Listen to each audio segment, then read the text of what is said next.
I'm Elise Besler. I'm a somatic voice coach, a somatic healing practitioner, and a singer-songwriter. But yeah, I help people access and reclaim their voice, that, the voice that's inside of them that they know is there, but is hard to express. Before the NSI work, I could see that my clients were experiencing what I now know to be really protective activation, but I didn't have an understanding or a clean, clear, supportive way to meet them in that moment. And so I spent a lot of I spent a lot of time being triggered, or having my own material kind of show up in sessions, or maybe surmising what I thought was happening for them.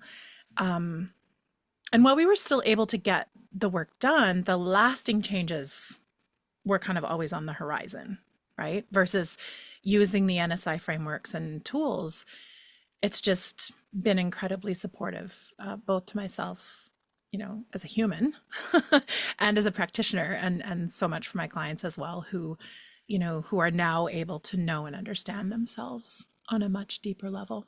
It's the concept of capacity, and even of like the threat bucket. We learn about the threat bucket in this work, and that our systems really can only handle what we have capacity to process in any given moment. And then pairing that with the minimal effective dose in a daily practice has been just game changing. Again, both for me as a human, and then as a practitioner. And I think as a practitioner, it's given me a really simple, non-pathologizing way to assess whether or not somebody actually has room in their system for the work that we're attempting.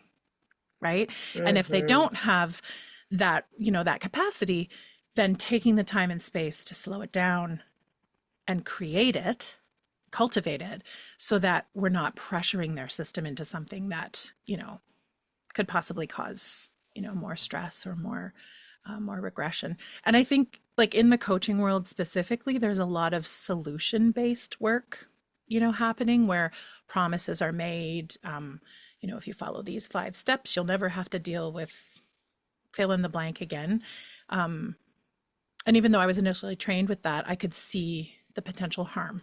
Well, understanding that capacity is kind of an ever-growing entity is just game-changing. And it just creates a little bit more safety in that, in the field of work as well. When we start to use the tools, again, in that minimum effective dose, tools that are unique to their system and their stress responses, the more we practice and create that capacity, the more they have access to their voices, right? Because that's the work that I do, is I help, people liberate the voice that they feel they can't access. So my absolute favorite moment in any kind of package of coaching sessions with a client is when they come to me, usually really giddy, and say, "You'll never believe what happened." Their voice was just there for them, right? They didn't have to overthink it. They didn't have to, do the hypervigilant things that they normally would be doing before they spoke up or used their voice. And then they also didn't feel shame or spiral out afterwards, but they were just able to be heard and be seen. And that, to me, is the integration of this work. It's the magic of these tools. It's like, yes, you'll see immediate shifts, like, while we're doing the work, but the big ones come. And I always share this with my clients, and see it in myself as well, that the big moments are when it's just there for you, right? Just all of a sudden you have the capacity to navigate something that maybe would have taken you out before. It's a reflection of how it can really align in everyday life, and how it doesn't have to be so cerebral, right? Because it isn't. It's in the body. I assess far less through story, like both through my own story and also theirs. Like, it's more being able to assess them through what their body is showing me. To put it plainly, NSI really just helps me meet them nervous system first. Business wise, it's really changed the sustainability of my work. And then, and relationally, it's really supported the people I love with their nervous systems. I have a couple of really beautiful examples, but the one that kept coming to my to mind and to my heart was this client that I actually still work with. But this was a number of months ago, who had come to me after a kind of a lifetime of a lot of medical trauma in their thoracic region, lots of surgeries. And really were finding that they didn't have access to breath. And when we're and they also happen to be a creative. They happen to be a singer-songwriter, somebody who wants to be sharing their music with the world. And they were just described it almost as like a guarding, around their body, lots of bracing, lots of sort of rigidity. And we spent a few sessions, again, like really slowly, kind of gently easing their body into the respiration tools and some mobilization and some diaphragm movement and just even micro movements in the pelvic floor. And it allowed them to actually, the moment that they finally had a full breath in and a full breath out was probably, it was monumental. It was an in-person client in the room.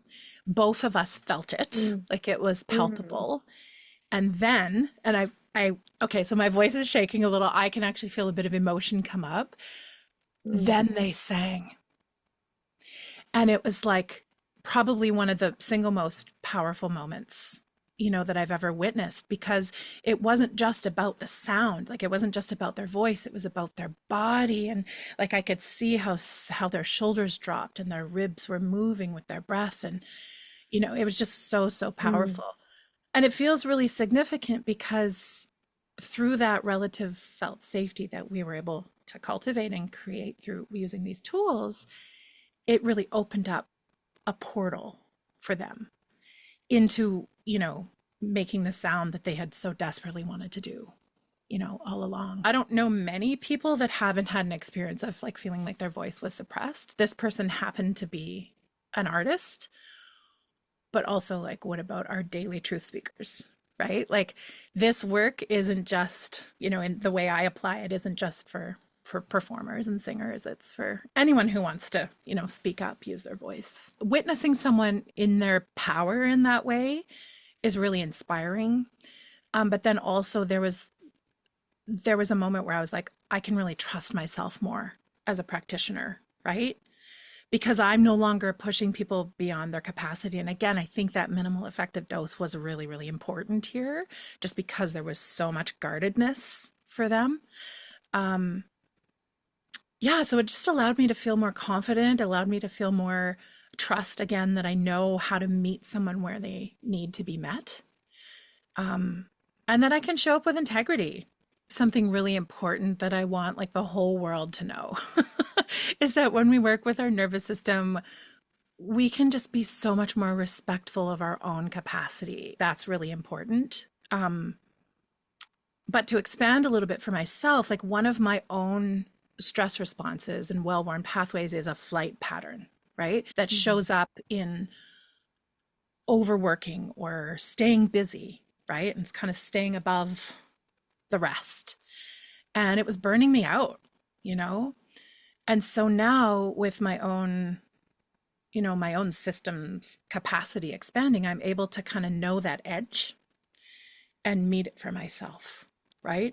And trust that the inkling or the drive or the inkling to like want to shut something down for the day or for the week or like even for a few months, like with social media, it just feels so supportive, and that alone in and of itself is worth, every penny, every hour, every minute that one could spend working with their nervous system. I think it's just been life-changing.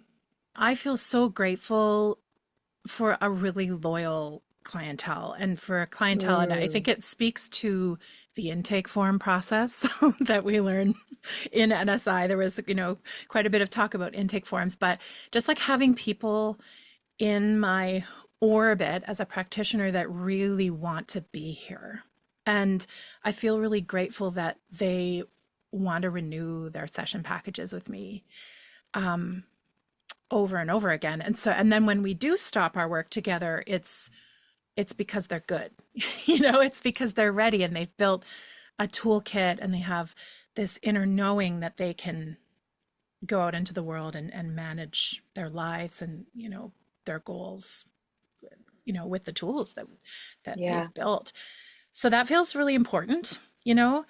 And yeah, I've been invited into spaces and, you know, been able to facilitate workshops and collaborations really that maybe I wouldn't have before, because I think people sense they're like, oh, like she's doing something different. Like this isn't just, I put in quotes, like just voice coaching. Like it's something different. And to be able to hold whatever's there, I think again, this is important to be able to meet people where they are, like even facilitating a large group. And if there are, you know, folks, inevitably with the statistics, they show us that there are going to be people there that have experienced trauma. And that showed up last summer when I was hosting a workshop. And it just was such a gift to be able to meet them where they were and to not feel Mm. like, oh God, what do I do now? Somebody's having a response. Let's work with the tools, you know? So yeah, it's been very expansive in that way. I'm excited about nervous system. And I don't know if this specifically is an NSI term, but I've definitely heard it somewhere along in my learnings. But nervous system literacy, Mm. I'm really excited about that becoming foundational and not niche. Like the more people that can do these types of trainings and become trauma educated, the better. You know, I can't think of a more important way to support people in our collective bodies of work, but specifically in the coaching realm where so much harm has been done. Um, I just am so excited about that. And programs like this are, yeah, they're game changing for the profession, the coaching profession.